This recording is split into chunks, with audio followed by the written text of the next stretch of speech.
PCR. Por eso les pido que se testeen. Ante el más mínimo síntoma o si tuvieron en contacto con alguien contagiado, por favor.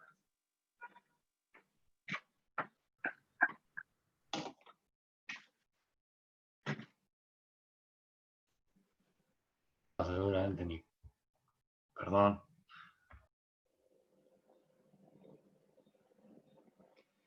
Hola chicos, ¿cómo andan?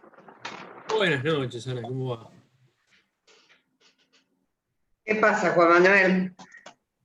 Nada, Tenés cara cansado. tengo cara de viernes a la noche.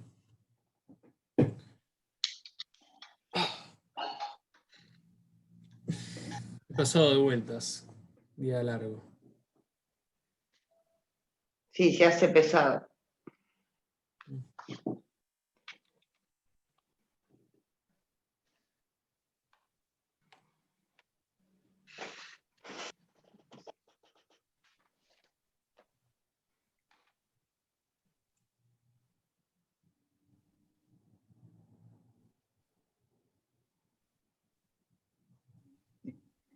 Buenas noches a todos.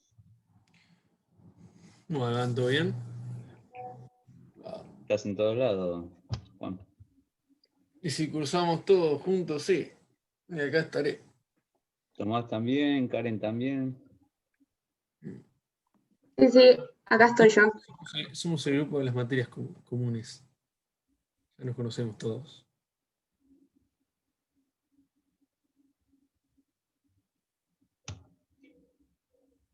Una semana más. Yo entré a sociología, Iván, porque creo que estaban hablando de lo que voy a hacer el trabajo práctico, así que me sirvió, pero no estoy en esa cátedra. Ah, está bien.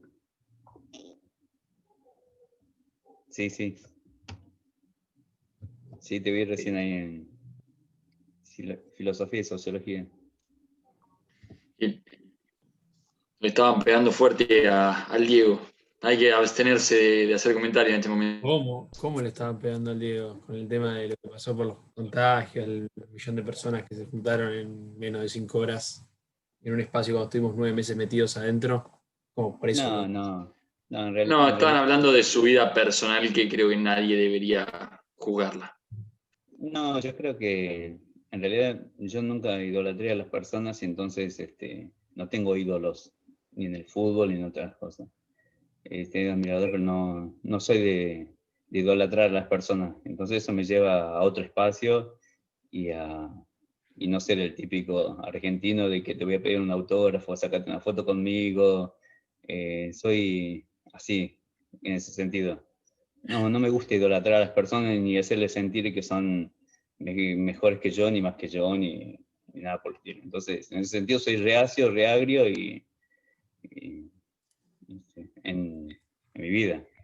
Por eso choco con otras personas que las respeto totalmente, anda donde vos quieras, pero que no te moleste tampoco mi manera de pensar. O sea, respetame si también lo estoy tratando de hablar con propiedad y no ofender ni lo tuyo, pero también respetar lo mío. Entonces, eso es lo que me parece. Que ahora, por ejemplo, a fin de año no me prohíbas tampoco que tengamos fiestas, y ayer vimos lo que fue eso de la cantidad de personas que también mirándolo de manera objetiva. Eso es indignante, pero eso es indignante para una sociedad entera, porque en realidad, más allá del homenaje a Diego, que lo respeto mucho y a mí me gusta mucho el fútbol, más allá de que no viví la generación de Diego, respeto un montón, pero lo que veo es que socialmente hay una hipocresía y una contradicción en sí misma, caminando. Como que todo una cuestión de apellidos, de nombres, digamos, de que acá el problema no es el virus, el problema es otra cosa. Porque ayer en cualquier lado hay preferencias, hay gente que la está pasando muy mal, hay gente que no puede ver familiares, hay un montón de hipocresías en la sociedad y ese es el problema. No importa si es el funeral de Diego, si el de Perón, si el de Messi, el de Maradona, el de Ginóbili, de cualquiera. Es un tema. No puede pasar. No tengo nada contra su A mí me persona. parece hipócrita la gente que dice tuvimos 9 meses encerrados, cuando la verdad que no tuvimos 9 meses encerrados. O sea, si bien estuvimos con una cuarentena, yo creo que nadie estuvo 9 meses encerrado. Yo. Tuvimos 9 meses encerrados. Yo no estuve encerrado. No, Hay habla por vos, yo no estuve 9 meses encerrado. No Hay está bien, personas pero la mayores gente. y en los Pero, psiquiátricos, en pero todos esos ponele lugares que que no la fueran pasaron muy 9 meses. mal. No, yo entiendo lo que dice Juan Manuel. La mayoría todos salían a ser mandados a esto, al otro. No importa eso, no importa eso. No importa si estuviste en tu casa encerrada en una habitación o si circulaste dentro de tu casa o si fuiste a hacer las compras. Lo que estoy hablando es que Igual hay gente que no pudo trabajar, por ejemplo. Más a allá ese de si punto estaban iba. encerrados o no, hay Más gente que allá no de la pudo libertad trabajar. populatoria, va más allá, va en relación con el derecho al desarrollo de la vida, porque muchas personas, y voy a hablar de mi caso personal para no nombrar a nadie, tenían un montón de proyectos o ideas o actividades que realizaban y dejaron de hacer. Y el desarrollo personal es parte de la libertad y es parte de lo que nos rodea como sociedad. Y que nos veamos envueltos en una situación tan complicada, para no contagiar a otro, para cuidar la salud ajena, qué sé yo, y que de un día para otro, igual de contagios, todo parezca que nada pasó, y que dependiendo de quién sea, las medidas sean unas o sean otras, esa es la hipocresía a la que yo me refiero. No importa si estuviste 9 meses en tu casa o 3 días, no afecta. Tu derecho a vivir tu vida como vos más se te plazca, mientras no afectes al otro, es del mismo. Sí, el tema, Juan, ahí es que afectás al otro, hermano. Yo tengo Pero, 3 pero personas cercanas afectás que al se otro. murieron por COVID. No es el vecino, el gozo, mi suegro se murió por COVID. Mi viejo tuvo Exactamente eso es COVID. lo que iba, Pero José. yo no te digo que no. Y Yo no yo te te lo digo que no. digo, yo laburé todos los días, desde el 18 de marzo hasta ahora. Y vi desde la gente que le ponían las multas por no respetar la cuarentena los primeros 15 días, cuando esto era el apocalipsis que se acababa, a otra cuestión. Entonces, esa situación de la libertad personal está buenísima, pero va en detrimento de la libertad colectiva. Y no me lo banco eso. No me lo banco porque, ¿sabes qué? Yo me estoy cuidando, yo no pude ir a despedir a mi suegro, no pude ir a hacer velorio, no pude entrar a la clínica, no pude ir a ver a mi abuela hace 9 meses, ¿entendés? Porque por miedo a contagiarlo, y que vos me digas alegremente, no, bueno, pero es la libertad individual, no. Porque yo hace No, yo 9 no me meses refería a sí. eso. Bueno, A mí también se me murió un eso es lo que familiar se entendió. en medio de una pandemia y no pude velarlo tampoco. Y no te estoy diciendo, te paso por lo mismo que vos. No fue mi suegro, fue la mamá del marido de mi mamá, que es una persona muy cercana, y se murió. Y nadie pudo velarla, no hubo cajón. Y es el mismo que pasó ayer. Ayer 1 millón de personas pasaron por adentro de un cajón, en la Casa Rosada. Y vos y tu suegro y la madre de María, mi hija, tienen todos el mismo derecho a velar a su familia y a darle una despedida. Eso es exactamente lo que estoy planteando. Cada uno tiene derecho a poder realizar Sí, yo no sé si mi con el suegro, COVID. y con todo el dolor del mundo, te lo digo, un tipo que fue conocido y demás, no sé si mi suegro tuvo la trascendencia mundial que tuvo Maradona. Yo no sé cómo se manejaría, no sé si lo hizo bien o mal el gobierno, yo no sé cómo lo manejaría. Un funeral popular, había 1 millón de personas en un día. Tremendo. Fomentado por el Estado. Todo eso fue fomentado por el Estado. Digo, toda esa reclusión de personas fue en Casa Rosada. A mí no me ¿Y dónde parece. lo hacía? ¿En el Estadio Boca? ¿En la cancha de Argentinos Juniors? No, no fue fomentado por el Estado igual. O sea, tenés una exigencia Yo no creo que social de tantas personas como Juan que piensan diferente. Pero yo no creo que haya sido la ¿Qué, casa. Juan? No te escuché. Creo que hayan pedido la Casa Rosada a la familia de Maradona. No creo que tengan. Sí, la pidieron. Habían pedido primero el Estadio Argentinos Juniors y Alberto le dijo que no iba a ser muy bueno. Le dio la Casa Rosada y Claudia Villafañe decidió hacer el velorio hasta las 7 cuando estaba planteado hasta las 4. O sea, se lo pidió el presidente y ella accedió. En el momento Igual, que accede un no familiar. me calienta lo que decía la familia Maradona, porque la familia la que tiene que velar y será Maradona y el pueblo, pero es un ámbito íntimo, él también tenía una vida personal. Bueno, Y en chicos, eso- vamos a arrancar, ya son 1:15. Vamos Bueno, charlando. Que los interrumpa, pero vamos a arrancar con la clase. Bueno, ¿tienen alguna duda de lo que vimos ayer? Hoy no recibí ningún mensaje por mail, así que no sé si quedó muy claro o no sé si tienen algo para preguntar.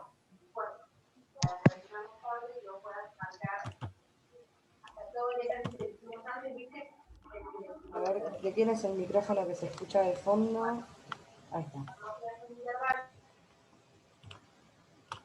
Adrián. Bien, perfecto. Bueno, ¿pudieron buscar lo que les encargué ayer? Sí, encontré 2 raros. Bien. A ver, coméntanos. Sí, uno son fallos, está en la página de la Suprema Corte de Provincia, que declararon inembargables la computadora personal y la PlayStation. ¿Y cuáles eran los fundamentos? De que eran bienes necesarios para el trabajo y no es el esparcimiento, yo encontré el mismo. El esparcimiento. Sí, sí, desarrollo cultural también lo mencionaba. Exactamente. Bien. ¿Algún otro ejemplo que haya Tasa con Villalba, Gladys, Noemí y otros sobre cobro ejecutivo. Es de Necochea. El lavarropas. El lavarropas.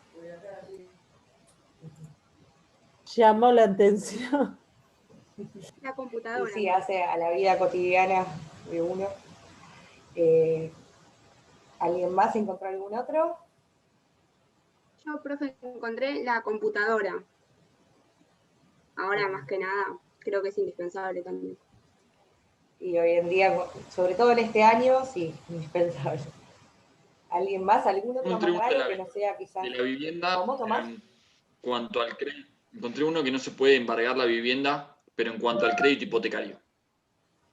Cuando se saca un crédito hipotecario y la persona realmente habita en el inmueble, no se lo puede embargar. ¿Ese es el del banco hipotecario, Cuando la vivienda fue adquirida, sí. Claro. Cuando la vivienda es adquirida con un crédito hipotecario, o de Nación. ya es sin embargo, de Nación, claro. Sí, con el Banco Nación tiene lo mismo en la carta, la carta orgánica, sí. Que no, excepto por deudas generadas por el propio crédito. Bien. ¿Algún otro que hayan encontrado? Hay un fallo que dice que el beneficio de inembargabilidad solo subsiste mientras el beneficiario habita el inmueble protegido. Exactamente. Si lo utiliza, digamos, si el adquirente, por más que haya comprado con un crédito hipotecario, compró una vivienda que en realidad no la va a habitar, sino que la va a alocar, por ejemplo, ya es embargable. Bien. ¿Algún otro ejemplo de bienes inembargables? Nancy, ¿te puedo hacer una consulta? Sí, Gisela. Yo había encontrado las pólizas de seguros de vida y las sumas que pague la aseguradora al damnificado. No sé si también puede ser que entre como ejemplo. Sí, también, así como los cobros, por ejemplo, de los juicios laborales cuando son por accidentes o enfermedades profesionales. Ah, perfecto. Gracias. De nada. Y hay otro sobre inmuebles de iglesia, una causa iniciada contra el obispo de Venado Tuerto, que habla sobre la base del artículo 743 de la Constitución, que dice que los bienes consagrados al culto y necesidad de la iglesia, cualquiera sea la religión también. Bien. Y también hay uno interesante sobre los bienes del Estado, pero puntualmente sobre las cuentas municipales, que entran dentro del principio general de inembargabilidad de bienes del Estado, pero hubo un fallo por el tema de que era una cuenta municipal para gastos operativos, para comprar cosas. No era la cuenta sueldo. Sí. Y claro, fallaron. Tiene que ser servicios públicos para que sea inembargable. Está bien, pero lo interesante del fallo era que era por gastos operativos, digamos. Si en el fallo, en los considerandos, dice que si la municipalidad no puede comprar combustible para la topadora, para limpiar el terreno, está afectando la operatividad y el servicio que tiene que vender el Estado, por eso la declaran inembargable. Exactamente. ¿Y qué cosas serían embargables de la municipalidad? Perdón, ahí me quedó la duda. Entonces, ¿De la municipalidad? Sí, porque no sé si entendí que las cuentas no se pueden embargar. No, las cuentas operativas, porque vos tenés una cuenta judicial que podés embargar, que es la que embarga todo el mundo, porque, por ejemplo, vos le trabás juicio al municipio por un daño, por un accidente que ocurrió dentro de el Palacio Municipal. Y vos querés trabar una cautelar, la trabás sobre la cuenta judicial que tiene el municipio, que es una cuenta específica del presupuesto para eso. Ok, no puedo ir contra otra cuenta que no sea Lo que es esa. operativo y servicio público no. Perfecto. Lo mismo las Gracias. cuentas. Bien, ¿algún otro ejemplo han encontrado? Los Después que hay no tienen varios, la cámara pero- prendida, si no, Pero Chicos, hay varios con el tema de cuestiones laborales, qué sé yo. La máquina de coser de la persona que se dedica a la confección de prendas. O los libros contables hasta 30 veces. No me acuerdo cómo decía el fallo. Hablando de eso, yo encontré uno de un taxista y no se le podía embargar el auto al propietario porque era elemento de trabajo. Porque era un bien registrable, mueble, todo, pero como tenía carácter de objeto de servicio para el ámbito laboral, no se lo pudo embargar. Fallo, no lo recuerdo. Ah, qué piola eso. Y sí, porque aparte. Sí. No, está bien.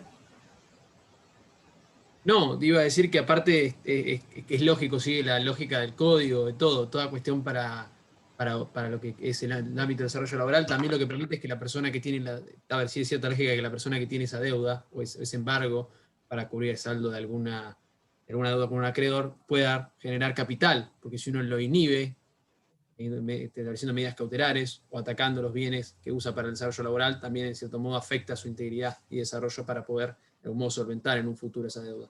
Eso también estaba argumentado. Sería re loco pensarlo en un caso de Uber, ¿no?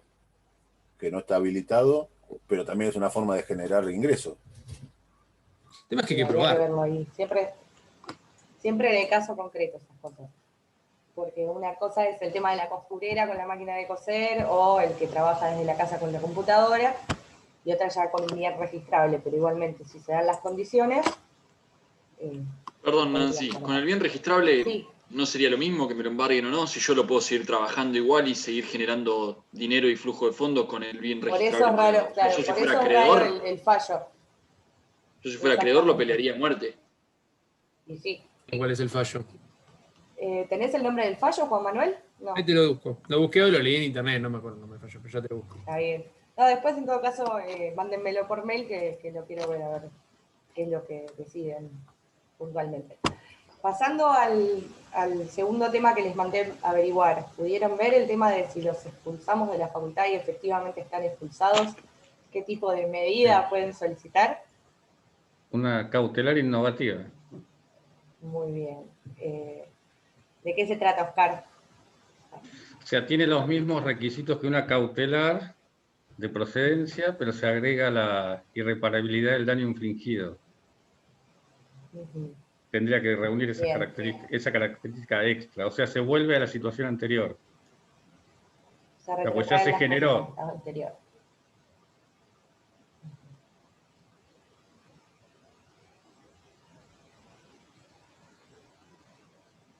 Sí, se cortó justo. Sí, eso, nada más. O sea, Bien, ¿alguien más encontró algo que pueda servir para fundamentar la medida que pedirían? había un fallo también, un leading case, Camacho Acosta. Y Camacho Acosta no sé si entraría justo en esta categoría. Está discutido. Ahora vamos a ver por qué a lo largo de la clase. Pero sí, hay un fallo que es el fallo padre, digamos, de la medida innovativa, que es de Rosario, un fallo. Que es, Hay un fallo contra un colegio marista creo que en Buenos Aires, pues también por la expulsión de dos alumnos, pero lo tengo que buscar bien porque lo vi hoy temprano la pasada y con el tema de la inembargabilidad. Bien. Igual, Nancy, en ese caso, primero no agotás la vía administrativa. En ese caso, ¿no agotás la vía administrativa antes de ir a la legal, a la judicial, mejor dicho? Sí, me hace. Eso es lo primero pero que lo que pensé. quería era ponerles una situación concreta que fuera tangible para ustedes, más allá de que lógicamente sí existe una vía administrativa y se tiene que probar antes de expulsarse a alguien de una universidad pública.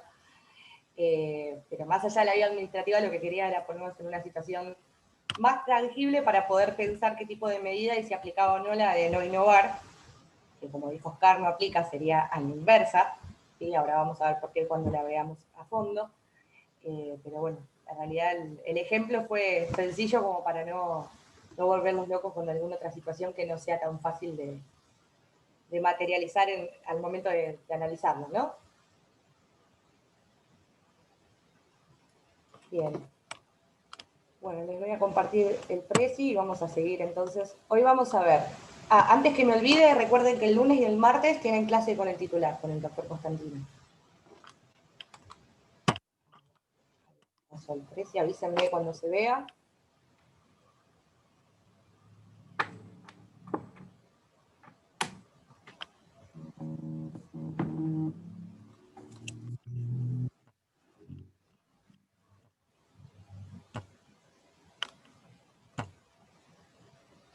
¿Se ve ahí? Todavía Está yo veo todo cargando. blanco. Está cargando. Todavía no. Ahí está. ¿Ahora se ve? No. Sí, ahí está cargando, profe. Bien, perfecto. Bueno, hoy vamos a hablar entonces de la medida cautelar innovativa y de la cautela material y de las medidas autosatisfactivas. ¿Sí?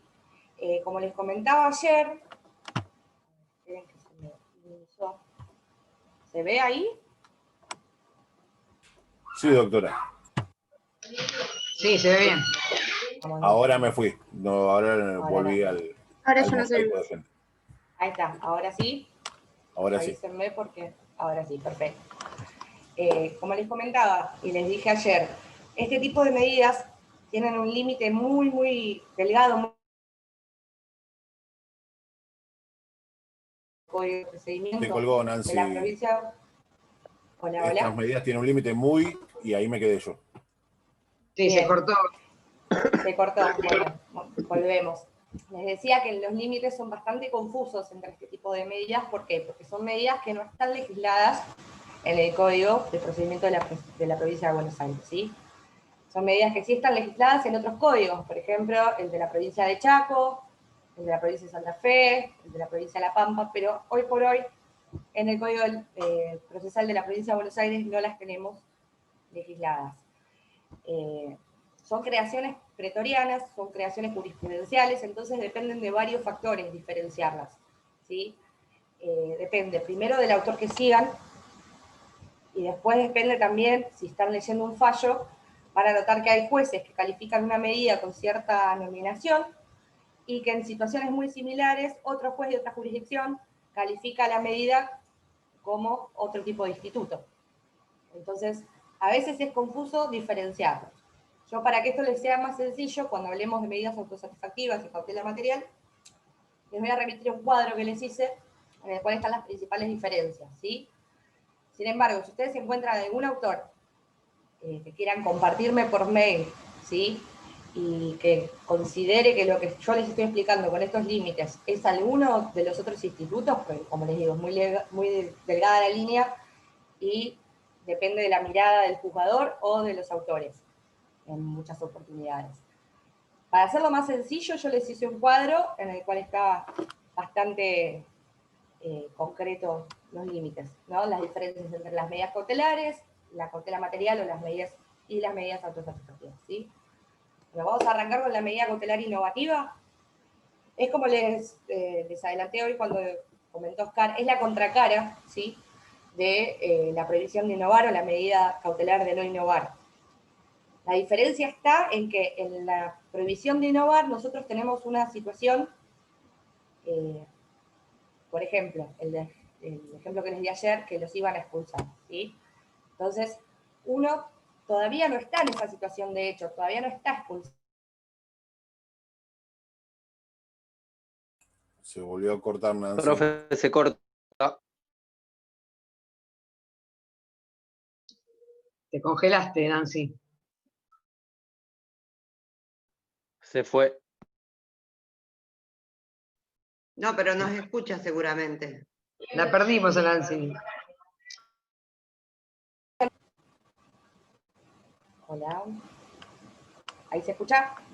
Ahora sí. Ahora sí, bien. Ustedes también se me congelaron un minuto.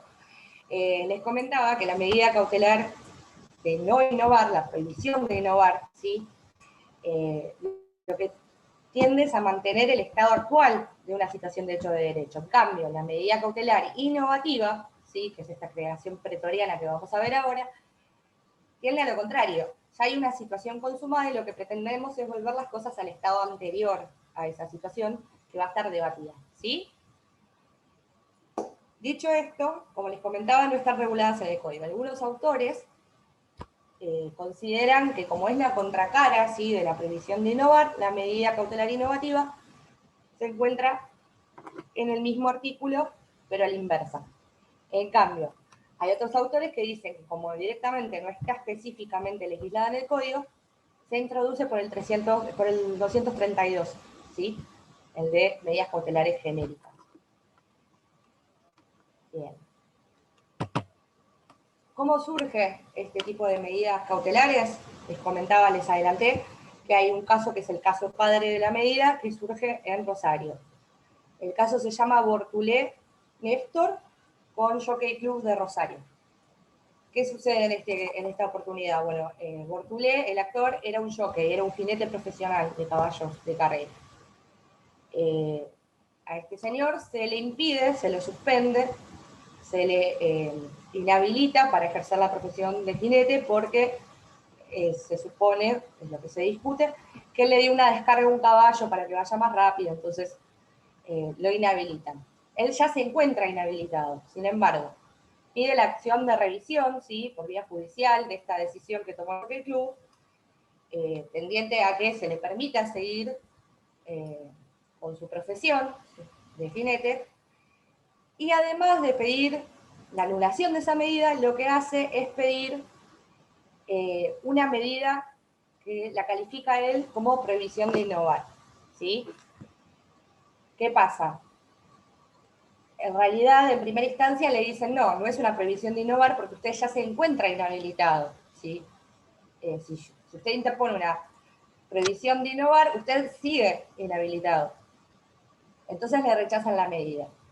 Bortulé lo que hace es recurrir y en segunda instancia el juez Peirano dice, no, en realidad está siendo claro con la pretensión, lo que pretende es que pueda volver a realizar su profesión en tanto se discuta si queda o no inhabilitado en el proceso de fondo, pero no es una prohibición de innovar porque si no ya quedaría inhabilitado, ya está inhabilitado en este momento, ¿se entiende? Entonces la califica, dice, esto no es prohibición de innovar, esto es una medida cautelar innovativa, ¿sí? Esta fue digamos, el fallo principal y el fallo a partir del cual se empezó a debatir esta medida en todos los congresos de derecho de la década del 90, porque precisamente no es una medida que se encuentre inserta en el código. Sin embargo, hoy en día la utilidad práctica, incluso la van a ver cuando vean ahora en la bolilla que viene, cuando vean interdictos, van a ver que se utiliza también esta medida cautelar en particular. Si quieren buscar el fallo, se llama Bortulé Néstor con Jockey Club, ¿sí? Bueno. Lógicamente, esta medida cautelar innovativa también es restrictiva, como la prohibición de innovar. Se necesitan todos los requisitos propios de la medida cautelar y a su vez que no aplique ninguna otra medida cautelar que esté prevista, ¿sí? Porque si aplicara alguna otra medida, no tendría sentido dictar la medida cautelar innovativa. La mayoría de los autores, reitero, consideran que se inserta dentro del 232 medidas cautelares genéricas. O sea que es innominada dentro de lo que es el código. Es innominada, exactamente. Sí. Sin embargo, van a ver, por eso les digo que los límites a veces son delgados, van a ver que tiene muchas similitudes con las sentencias anticipatorias o la cautela material.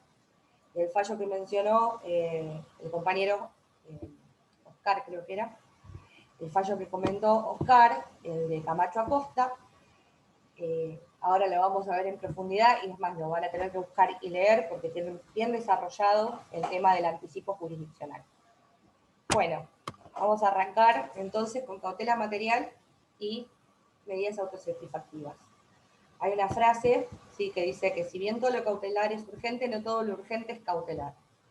Nosotros tenemos, que después les voy a leer del libro de Peirano, una cita en la cual se cuestiona el tema de que no nos podemos quedar con una tutela cautelar ortodoxa, sino que como las situaciones van variando, la vida diaria va variando, tenemos que generar nuevas herramientas para que los derechos de los justiciales sean efectivamente satisfechos, ¿sí?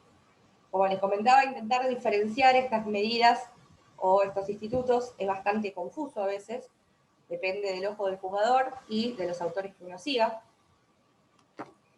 Y Peirano lo que nos dice es que la tutela de urgencia, ¿sí?, o los procesos que son urgentes, sin contar el proceso de amparo, son 3, ¿sí?, que son los que vamos a ver en el cuadro. Son la cautela material o sentencias anticipatorias, que si bien en el programa los ven como títulos diferenciados, sepan que cautela material es sinónimo de sentencia anticipatoria y de tutela anticipada a los fines del instituto este. Y las medidas autosatisfactivas, ¿sí? ¿Qué es la cautela material o sentencia anticipatoria? Es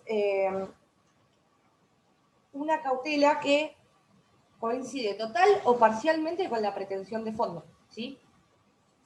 Ese es el rasgo identificatorio de la cautela material o de la sentencia anticipatoria. Lo que se solicita al juez es que se anticipe esa jurisdicción que va a llegar normalmente con la sentencia definitiva, que anticipe la decisión. Esto no sucede así de la nada, sino que se tienen que dar ciertos requisitos, ¿sí? Más allá de los requisitos que son similares a los de cualquier medida cautelar, ya no estamos hablando de, por ejemplo, un peligro en la demora. Hablamos de que el perjuicio, si se dejan pasar los plazos normales que tardaría el proceso, el perjuicio ya se tornaría irreparable, ¿sí? Tampoco hablamos ya de la verosimilitud del derecho o la simple apariencia de que el derecho va a ser acogible, sino que hablamos de una probabilidad superior a la simple apariencia. Vamos a ir al cuadrito acá de cautela material, ¿sí? Entonces, es una categoría de proceso urgente que se identifica porque el dictado de este tipo de sentencia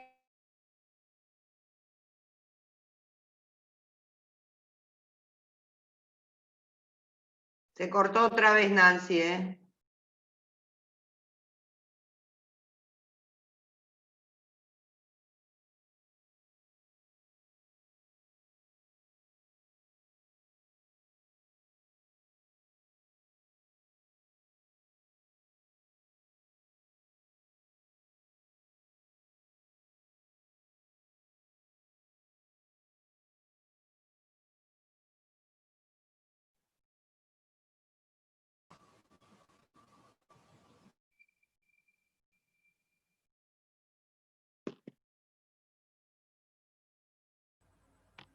Me agarra el síndrome de abandono, ¿eh?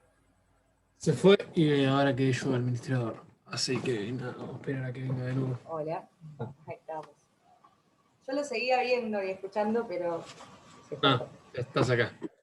Estoy acá. Bueno, no les voy a poner el preci porque capaz que es el preci lo que es pesado y les corta la conexión. Así que después se lo subo directamente al blog. Yo porque quizás vi que algunos le sacan fotos mientras van pasando las filminas, entonces quería tenerlo de fondo para que sea más útil, pero bueno, se los voy a subir de todas maneras al blog, al Classroom.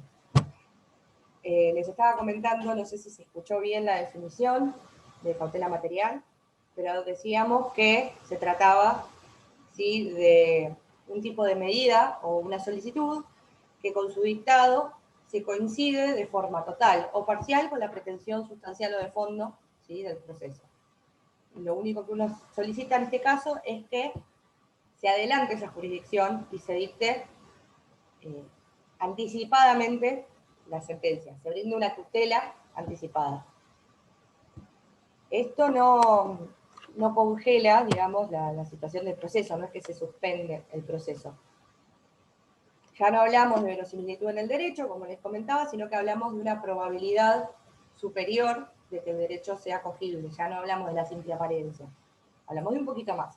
Ustedes van a notar, sobre todo cuando vean el cuadro después,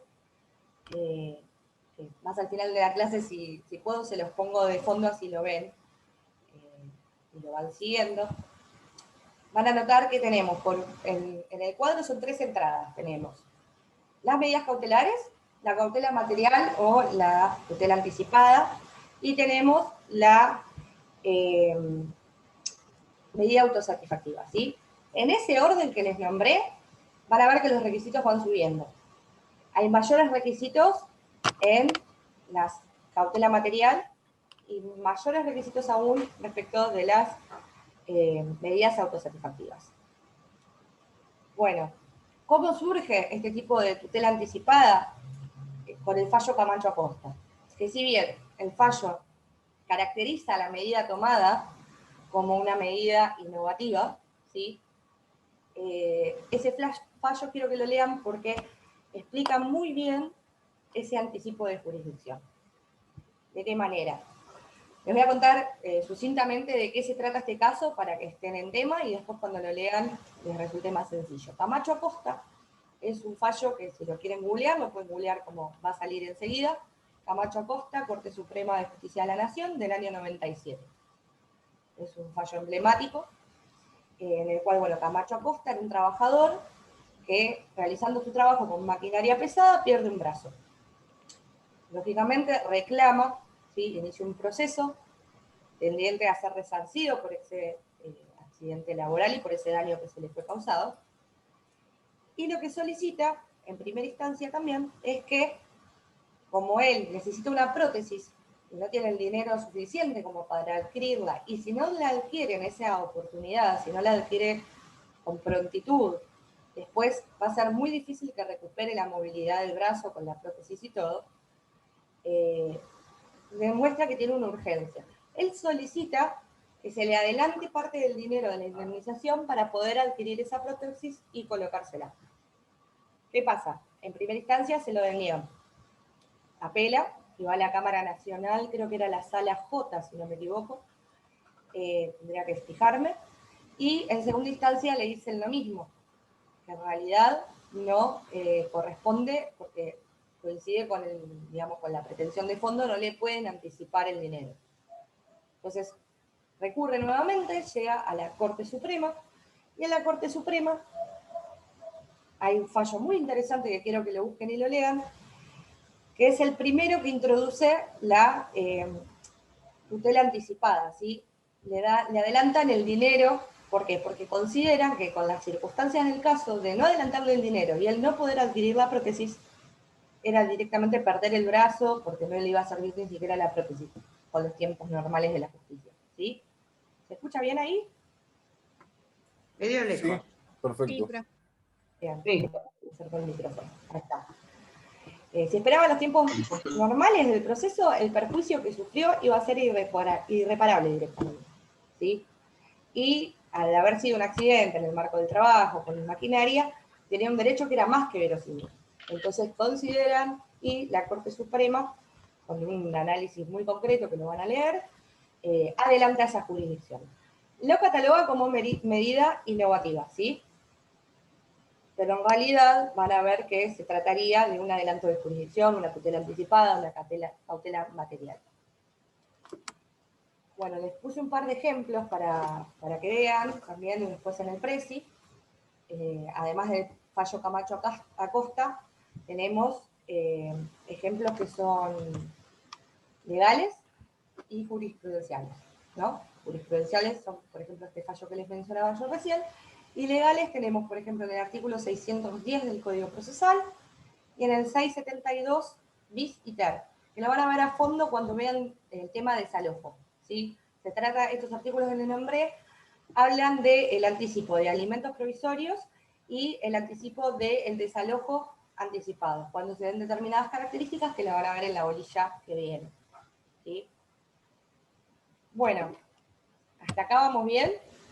¿Se entiende la diferencia de este tipo de medidas con las cautelares específicas y nominadas que vimos ayer? Sí, tiene una esencia distinta, se nota, se siente que una busca un objetivo, por ejemplo, trabar un embargo para poder evitar que una persona se insolvente, que es, digamos, un hecho supletorio al objeto principal, y esta tiene como interés ratificar o buscar que el juez anticipadamente tome una medida para satisfacer una necesidad urgente que tenga relación y que sea directamente relacionada con el objeto del litigio y cuál es el objeto de X persona, aquella que sea. Exactamente. Es acoger parcialmente, aunque sea, parcial o totalmente, la pretensión de fondo, ¿sí? Nancy, Bueno, ¿cómo se después llama el tenemos caso de la Jockey Club? en El el caso Jockey del Club, Jockey Club. Bortulé Néstor con Jockey Club de Rosario. Ok, gracias. De nada. Bueno, pasamos entonces a las medidas autosatisfactivas, ¿sí? Estas son las más cuestionadas, porque son aquellas que son cuestionadas desde el principio de la bilateralidad, porque van a ver ahora que tienen tantos requisitos, pero sin embargo no existe la sustanciación, y si lo existiere va a ser una sustanciación extremadamente breve. ¿Sí? ¿Qué son las medidas autosatisfactivas? Son requerimientos urgentes, ¿sí? Que se formulan por los justiciables al órgano jurisdiccional, ¿sí?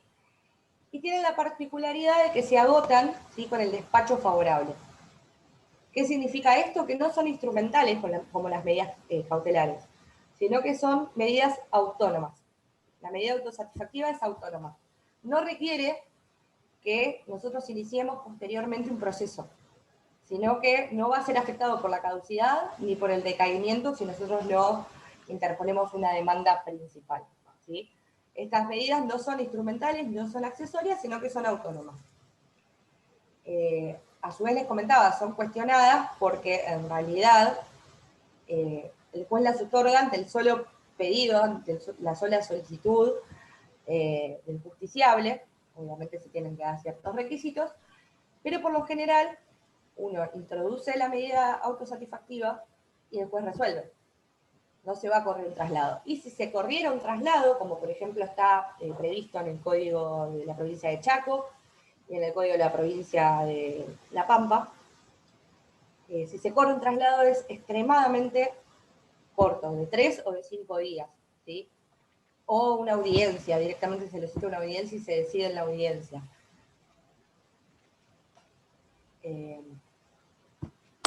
Sí, yo el caso que planteaste, ese de la exclusión del colegio, también lo pensé como una medida autosatisfactiva y me pareció que dentro de lo que había planteado podía llegar a tener lógica. Después me planteé que la mejor opción era la sentencia anticipada, pero también me genera como la curiosidad de decir, bueno, se podía plantear, digamos, más allá del... decir, bueno, como autónomamente solicitar que el juez me reincorpore y que termine con esto si la expulsión es arbitraria, si no tiene fundamentos, si la cuestión administrativa fue manejada de mal manera. Podría, en cierto modo, tener una, digamos, por lo rápido, por lo expedito que es el trámite, podría darse, ¿no? ¿O sería una locura? Podría llegar a darse. También depende si la única pretensión que vos tenés es que te reincorporen. Si vos encima querés, no sé, un resarcimiento por daño moral, ya ahí se abre al debate, ¿sí? Si la pretensión es una sola y coincide, ¿sí? Con lo que uno pretende de la sentencia, digamos, la medida coincide con lo que uno pretendería en un proceso, es la misma, ya se agota con su despacho favorable, podría ser una medida autosatisfactiva. Porque en cierto Por eso modo... les digo que los límites son... Sí, por lo que yo pensaba, pero que para que la idea quede como clara, es como si ya la medida satisface, digamos, ya te reincorporás, ya el tema se terminó, ya cumpliste con la función, ¿por qué si una sentencia anticipada? ¿Para qué necesito la sentencia? Si quedan acá en abstracto. Eso es lo que pensé yo. Claro, en realidad se trataría de una medida cautelar innovativa, ¿sí? Pero igualmente también, es como les comentaba yo, los tres institutos estos, tanto la medida cautelar innovativa como la cautela material y las medidas autosatisfactivas, los límites están muy borrosos, ¿sí? Depende tanto del jugador como de los autores que uno siga cuando estudia el tema. Los límites no son muy marcados. Diferencia sí que está presente con las medidas cautelares, que ya tienen los presupuestos y las características que vimos en la primera clase de esta bolilla.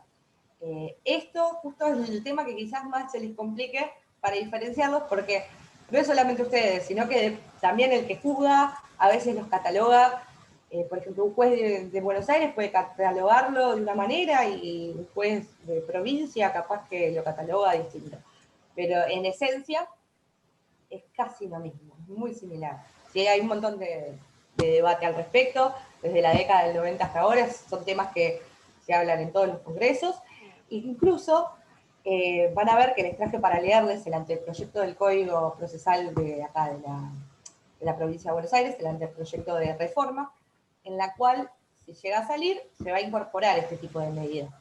Si ya van a estar reglamentadas, como sucede, por ejemplo, en Chaco, en el artículo, no me acuerdo de qué artículo era, creo que era el 232 bis, por ahí andaba. Y si no, en el 305 del Código de la Pampa. Ahí directamente ya están reglamentados. Nosotros tenemos un anteproyecto que, llegado el caso, y es muy probable que, si bien este proyecto, quizás este puntual, no se apruebe, estoy segura que el próximo Código de Procedimiento de la Provincia de Buenos Aires que tengamos va a contemplar este tipo de medidas, ¿sí? Y ahí quizás va a ser más sencillo de diferenciar. Bueno, les comentaba que entonces esta medida es de las más cuestionadas, sobre todo por la bilateralidad.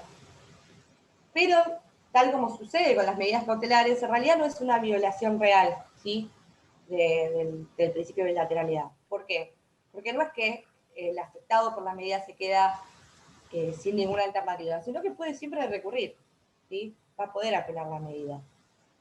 Pero se entiende, se parte de la base de que este tipo de medidas se pide ante un tema urgente, que no puede demorarse, que si se demora va a haber una irreparabilidad del perjuicio, y que asimismo ya no hablamos de una verosimilitud en el derecho, sino que casi una certeza. Entonces, ¿cuáles son los requisitos, ¿sí?, de las medidas autosatisfactivas?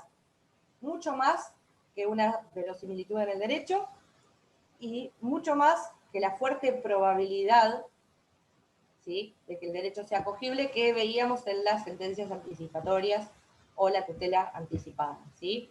Acá, en materia de medidas autosatisfactivas, ya hablamos de un derecho cierto o presumiblemente cierto, lógicamente con menor certeza al de la cosa juzgada, ¿sí?, porque no tenemos una sentencia de fondo todavía, pero ya hablamos de que el derecho es presumiblemente cierto. Ya es un escalón más. Nosotros teníamos verosimilitud en el derecho cuando hablábamos de medidas cautelares, ¿sí?, fuerte probabilidad cuando hablamos de la cautela material, y ahora tenemos un derecho cierto o presumiblemente cierto, ¿sí?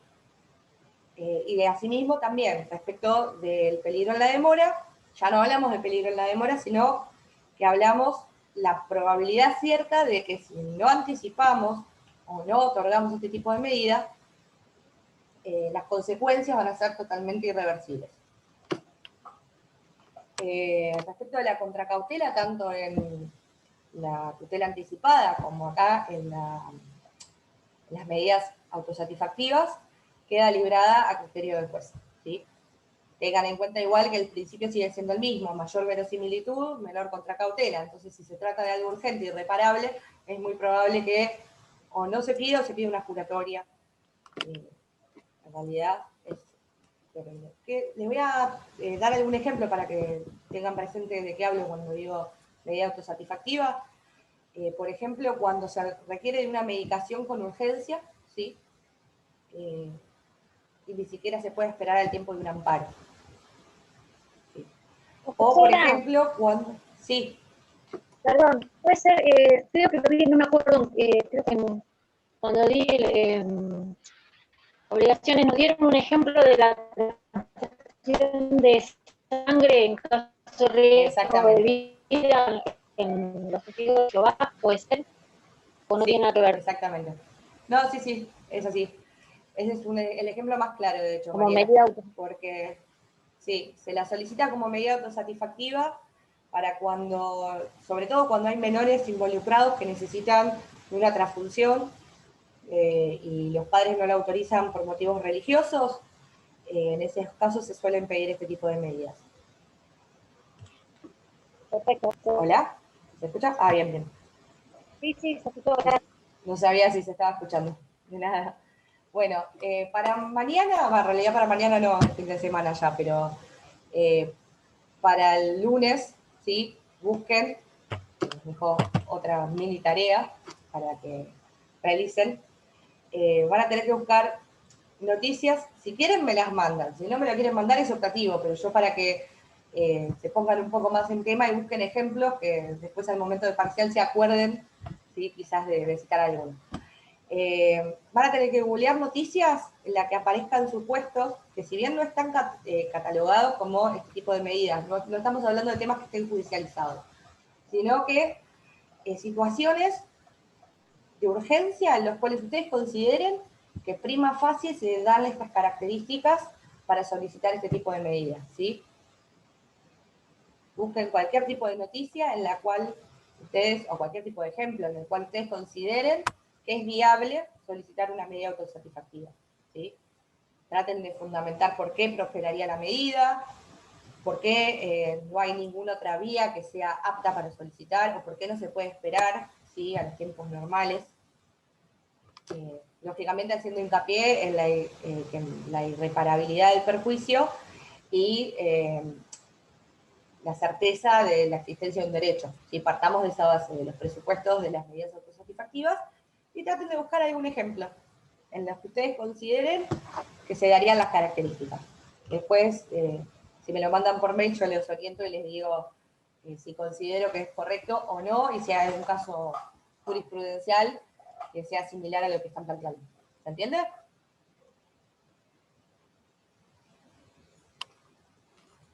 Perfecto, profe. Hola. Sí, se entendió. No sabía si estaba Sí, buenísimo. perfecto, Nancy. Bien, voy a tratar de ponerles el preci, así ven el cuadro, porque es mucho más sencillo con el cuadro. Si se llega a tildar, ya desisto del preci. Si no, Nancy, ¿por qué no nos copias el link y lo abrimos nosotros cada uno en su navegador? ¿Querés que lo comparta yo? Que Bien. estoy post, copialo. Ahí se los pongo entonces, en se el los chat. dejo en el chat. Ahí está, ahí va. Bien. Bien. No para que lo vayan mirando, porque capaz que les sirve y se orientan mejor. Hasta acá vamos bien, sé que a veces es difícil diferenciarlas, pero sobre todo traten de hacer hincapié para diferenciarlas en los presupuestos, ¿sí? Piensen en los presupuestos y van a poder diferenciar. Y ahí lo tengo, si querés comparto pantalla. Ah, bueno. Creo que... A ver, se... Bien. ¿Dónde querés que vaya? ¿A dónde?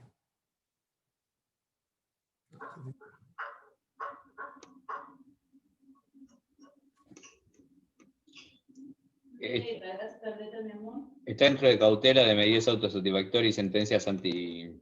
Exactamente. Allí está. No sé si está Nancy ahí. ¿Escucha? Hola, sí, ahí les ¿A dónde ¿escuchan? querés que vaya? ¿Dónde querés que vaya con el A precio? cautela material. Cautela material, medidas autosatisfactivas, donde estábamos recién. Vale, recién, antes que se cortara. Y donde dice cuadro. Ah, está. ¿Se ve bien? Sí. Ahí creo que sí se ve bien. Perfecto. Sí, sí. Bien, les hice una tabla comparativa como para que les sea más sencillo a ustedes al estudiar el tema. Como decíamos, cualquiera de los tres procesos se parte de la base de que existe una urgencia. ¿Una urgencia en qué? Una urgencia que no puede esperar los tiempos normales del proceso, ¿sí? Otra diferencia es que tanto las medidas cautelares como la cautela material son instrumentales, son accesorias, y en cambio la medida autosatisfactiva es autónoma. Como se agota con el despacho favorable, no es necesario, si no aplica ningún plazo de caducidad, no es necesario interponer ningún otro proceso. Después, bueno, las medidas cautelares proceden en cualquier estadio del proceso, ya sea antes, como vimos, en las cuales sí aplica el plazo de caducidad, durante o incluso después en la ejecución de la sentencia, ¿sí? En cambio, la tutela anticipada o la cautela material, sí o sí es luego de contestada la demanda o transcurrido el plazo para hacerlo. Y en cambio, las medidas autosatisfactivas ya directamente van a proceder, directamente ya no tenemos otro proceso en el cual está ligado. Ven acá, yo lo copié mal y les puse los dos en los mismos cuadritos, pero sepan que en el cuadro de autosatisfactivas, en el cuarto cuadro, ¿sí? En cuanto al plazo, no hablamos de plazo ni concomitantemente con ningún otro tipo de proceso, sino que es un proceso autónomo. Entonces, se inicia y no necesitamos frenar la caducidad con ninguna demanda, ¿sí? Después es lo que les comentaba yo, verosimilitud en el derecho como presupuesto de las medidas cautelares, fuerte probabilidad de la cautela material, y ya hablamos de una certeza menor a la cosa juzgada, pero certeza al fin cuando hablamos de medidas autosatisfactivas. En cambio, bueno, cautela material y medidas autosatisfactivas, no hablamos de peligro en la demora, sino de irreparabilidad del perjuicio. La contracautela en los 3 casos es fijada por el juez. Las medidas cautelares son mutables, pueden sustituirse por otras medidas. La sentencia anticipatoria también, ¿por qué? Porque el proceso va a continuar, se anticipa lo que puede ser total o parcialmente el objeto de la sentencia, pero el proceso continúa, ¿sí? Hasta una declaración de certeza que es la sentencia definitiva. Entonces es mutable. Y en cambio las medidas autosatisfactivas ya no, ya hablamos de que equivale a una sentencia. Es definitiva, ¿sí? Ejemplos, bueno, de medidas cautelares, todas las que vimos ayer: embargo, inhibición, anotación de litis, prohibición de contratar, ¿sí? Administración judicial. La cautela material o las sentencias anticipativas, tenemos los que se originan en la ley, que son los que van a ver en la bolilla que viene, desalojo anticipado, alimentos provisorios, y las jurisprudenciales que tienen que leer, o les sugiero, mejor dicho, leer Camacho Acosta. Y en cuanto a las medidas autosatisfactivas, como dijo la compañera, el ejemplo más tangible es las transfusiones de sangre en menores de edad. ¿Sí? Ahí está. Una El cuadrito se consulta. los dejo. Sí. Una consulta, Nancy, ahí ven el cuadro, en la de inaudita parte, fíjate en medidas autosatisfactivas, está repetido lo que dice abajo. Claro, eso es lo que les dije que me equivoqué Pero, al copiar, al hacerles el cuadro. Por eso, pero es inaudita parte Son- también. Y se puede Claro, admitir en es algunos casos. inaudita parte, Pero exactamente, en tiene. algunos casos puede haber una breve sustanciación, ¿sí? Pero muy breve, porque si ya el juez considera que de sustanciarse se va a frustrar el derecho, ante la urgencia, la gravedad y la irreparabilidad del perjuicio, directamente no lo va a sustanciar en las medidas autosatisfactivas, lo va a dictar. Esa es la diferencia. ¿Sí? Perdón, Y la sería otra entonces, diferencia es que... Sí, perdón. sería entonces en el cuarto cuadro de medidas autosatisfactorias, que donde dice procede, esa no iría ese cuadro. La primera vez que dice procede, donde dice inaudita parte en los otros dos, en el Sí. tercero sería inaudita parte con una breve sustanciación. Ok. Para que lo tengan en cuenta. Y según Peirano, también en los casos de cautela material o tutela anticipatoria, también se dictan inaudita parte, pero una vez trabada la litis. ¿Por qué? Porque estamos hablando de una sentencia anticipada, ¿sí? Para que haya una sentencia en un proceso que tiene que estar trabada la litis, tienen que estar constituidas las partes, por lo menos, o demarcadas las partes. Bien. Bueno, dicho esto, les voy a leer, ya si querés, Juan Manuel, podés sacar el cuadro, ya les va a quedar a todos en el presi. Les traje para leerles el anteproyecto, ¿sí?, de reforma del Código Procesal, los artículos que hablan de este tipo de medidas, ¿sí? Van a estar en la sección, por lo menos en el anteproyecto, está en la sección 9, del artículo 228 a 232. ¿Sí? Se los leo como para que tengan presente qué es lo que puede llegar a salir el día de mañana en el código cuando se modifique. ¿Sí? Dice, solicitud, requisitos. Los tribunales a pedido fundado de parte, respaldado por prueba que demuestre una probabilidad seria de que el reclamo es atendible y de que es impostergable prestar tutela judicial inmediata, deberán excepcionalmente ordenar las medidas del caso a fin de prestar la protección judicial necesaria. Para ello, la persona requirente deberá, 1. Explicar con claridad que es necesaria la cesación inmediata de conductas o vías de hecho producidas o inminentes contrarias a derechos según la legislación de fondo o procesal. Segundo, aportar todos los elementos probatorios que fundamenten la petición. Tercero, demostrar que la violación a su derecho es irreversible en los hechos. Y cuarto, demostrar que el interés del postulante se circunscribe de manera evidente a obtener solo la solución de urgencia requerida, no extendiéndose a la declaración judicial de derechos conexos o afines. Esto es lo que le comentaba yo a Juan Manuel cuando hablábamos del tema de la expulsión, ¿sí? de que si solamente lo que se pretende es reincorporarse, podría llegar a darse este tipo de medida, pero si tiene alguna otra pretensión conexa, ya no.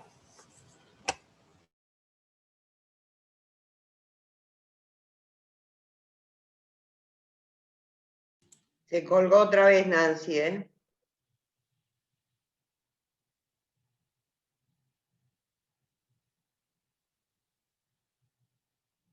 Complicado.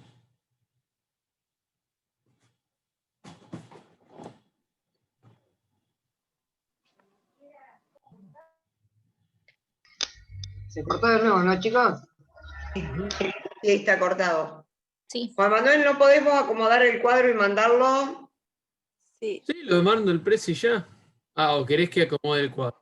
Ah, Sí. sí, Y estaría bueno. yo no sé acomodar eso. Y yo tampoco. Ah, pero aparte, Lo que pasa es que está como imagen, es medio difícil editarlo. Claro, estaba pensando eso. A lo sumo, si está repetido, lo que se puede hacer es poner un cuadro blanco sobre la repetición, pero... Leo, me encanta para tu trabajo hacer. Entonces, ¿qué lo hace, Leo? Leo hasta el lunes a las 16:30 no hace nada, que rinde penal. Hagan los chicos de la tecnología, por favor. La tecnología, evidentemente, Los a mí no millennials. me quiere. Los No millennials. me quiere, definitivamente. Bueno, ya volveremos a la presencialidad. Sí. ¿Quién fue la osada que me dijo millennial? Yo, 2 categorías antes quedé. Yo ni siquiera soy millennial, yo soy centennial. Yo soy post 2000. ¿Te podés callar, querido? Yo mejor no les digo de cuándo soy. Nancy, silenciar el micrófono a Juan, por favor, Nancy. Yo tengo el host, tengo el poder. Me voy a suicidar. Yo mejor no me delato en la... Bueno, sigamos. Había quedado en trámite, ¿sí?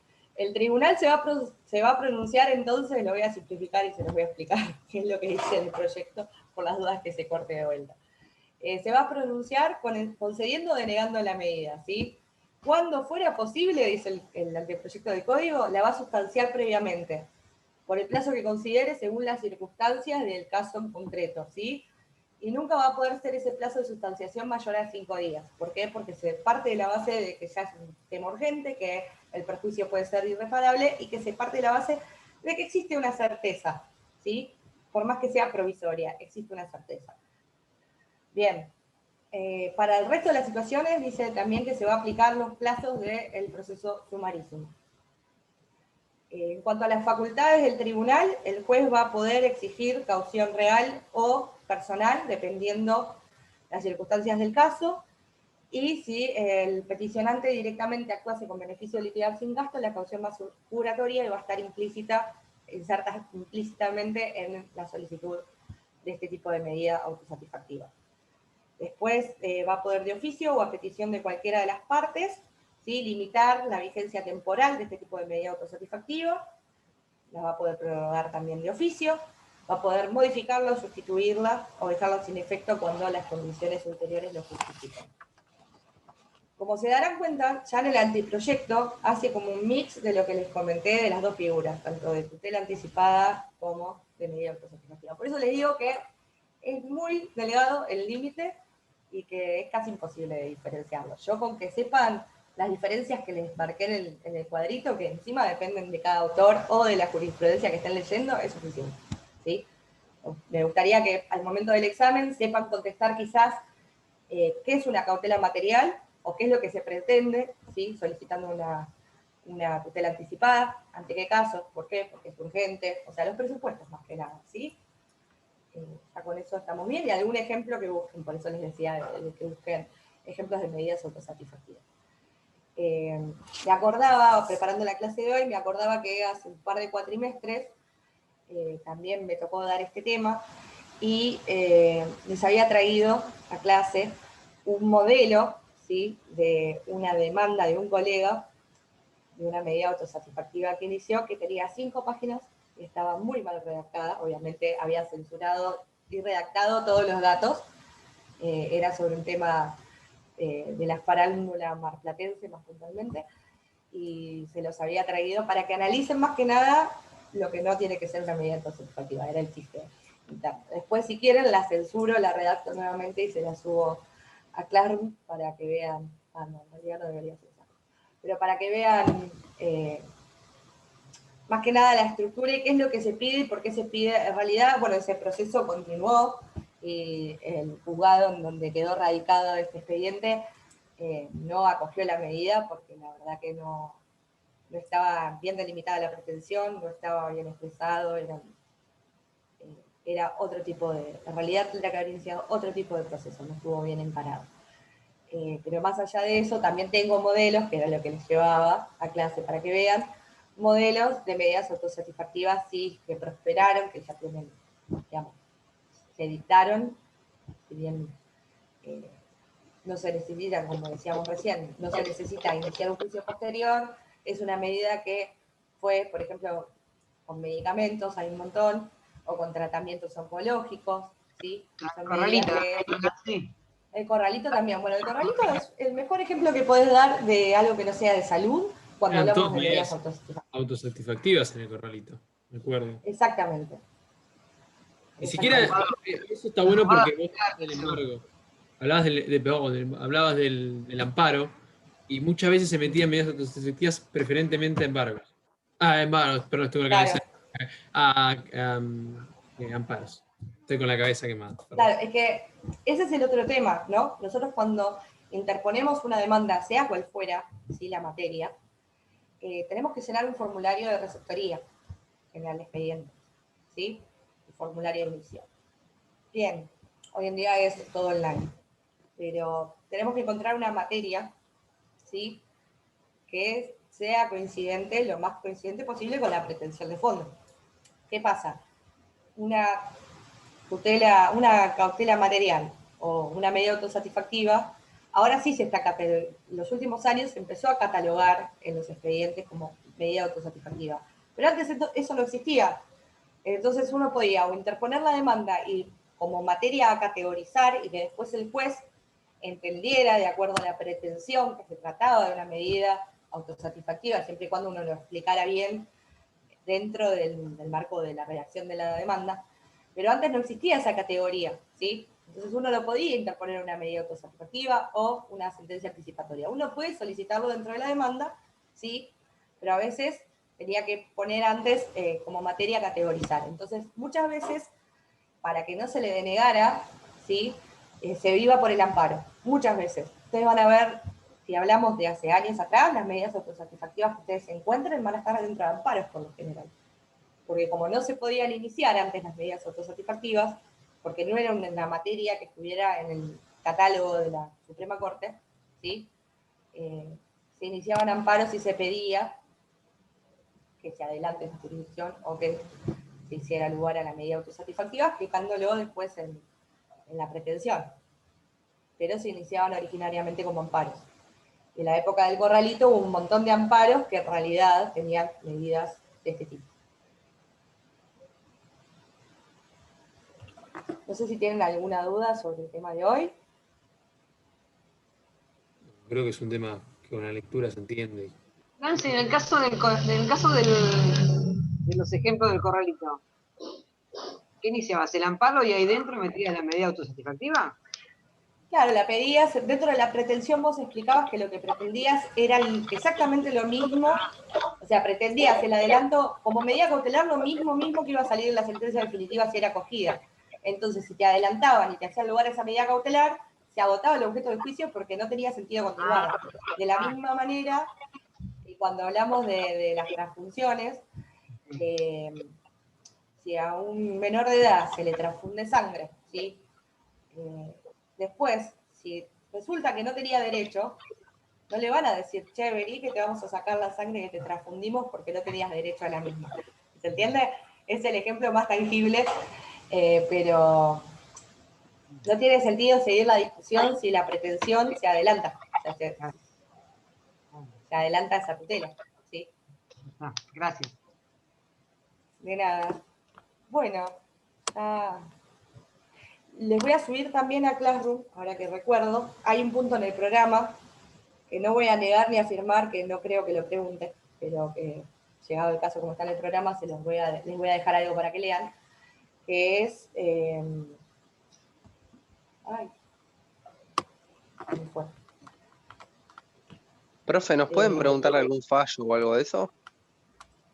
No, en realidad no. Sí podemos hacer alguna pregunta que tenga relación con un fallo. A ver, de mi parte hablo, ¿eh? Si vieron fallos con el resto de los docentes y les dijeron que se los van a tomar, estudienlos. De mi parte, los fallos que yo les nombré pueden servirles a ustedes para desarrollar un tema, ¿sí? Pero no más que eso, o para ampliar lo que quieran contestar. Perfecto, gracias. Por ejemplo, si te pregunto en un caso práctico, que no niego ni afirmo que lo pueda llegar a preguntar, si llegan a tener un caso práctico que es que a un trabajador se le cortó la mano y que no sé, qué tipo de medida, y tiene relación con un fallo, que se los mandé a leer, pero no les voy a preguntar qué es lo que pasó, qué dijo la Cámara, qué sala fue, no. Hay un fallo que nos hicieron, la doctora Kirchner, creo que es el fallo Alavi, cuando habló de lo que es paro. Acción de Ese clase. puede llegar a tomar. Yo tuve la intención por verlo, por estar repasando que se podría entrar, ¿no? ¿Se ha tomado en otros años? Pregunta por ahí. En realidad, este es el primer año, claro, este es el primer año en que tenemos modalidad escrita de muchos, ¿no? Porque con anterioridad a esta cátedra sé que, por ejemplo, 10 años atrás, antes tomaba escrito. Yo ya la rendí oral, creo que la rendí a principios de 2015 la materia, la rendí oral y ahí más siempre fueron orales. Recién este año se cambió la modalidad y por las circunstancias, porque lógicamente, y más con la cantidad de inscriptos que tuvimos, es imposible tomar un oral por Zoom. Ya en una clase se me cortó 3 veces, imagínense en un oral, tanto para ustedes como para mí, sería un trauma, siendo tantos encima, porque no sé cuántos días tendría que estar tomando consecutivo en la cátedra como para poder tomarles a todos. Creo que fueron este año 150 inscriptos más o menos, este cuatrimestre. Entonces, no. Distinto es cuando la modalidad es presencial y el examen es oral presencial, y ahí se toma todo el programa. No se le va a tomar a cada uno todo el programa punto por punto, pero pueden preguntarse cualquier cosa, ¿sí? Pero van a tener siempre la seguridad de que nosotros no tomamos nunca nada que no hayamos dado en clase. Partimos de esa base. Todo lo que se da puede entrar. Lo que se manda a leer puede entrar. Todo lo que está en el programa puede entrar, pero por lo general las preguntas en los orales son bastante sencillas. Es más el miedo que le tienen a veces ustedes a rendir oral que lo que es el examen en sí. Ana creo que se está riendo porque les puede dar la razón con eso. Creo. Yo extraño tanto. Igual en casi todas las materias siempre toman lo de clase. Y por lo general sí. Nosotros las clases fueron... analizamos el día 1 que... Iba a decir que las clases... que nunca, yo en lo personal, varias materias estoy cursando y con todos los chicos, y la verdad que esta cátedra o esta materia ha sido re completa en el dictado de clases. ¿Y por qué te crees que hay 160 y pico de inscriptos, Juan Manuel? No, pero no es de, yo soy re sincero, no, yo lo digo pero de... es por eso, es por los docentes. No han dado tantas clases, donde hemos llegado más justos. Yo la verdad que me siento a ver las clases y siento como que me siento a leer el tema y ya las cosas las sé. Entonces es como que eso está muy bueno. Porque a mí en personal me ahorra tiempo y me sirve porque está buenísimo, porque salgo entendiendo los temas. De verdad lo digo. Eso es. A mí, Nancy, haceme un parcial aparte porque yo no entiendo nada, ¿eh? A mí haceme otro parcial totalmente distinto. Somos varios. No, yo tengo un problema, Nancy. Cuando terminas de dar la clase, si sacás la grabación, grabando que te quiero hacer una pregunta de procesal, sí, pero... Quiero entender. A ver. Aunque... Bueno, nada. Acuérdense entonces que el lunes van a tener clase con el doctor Costeltino, el martes también. ¿Alguna otra duda? ¿No? Bien. Nos venimos.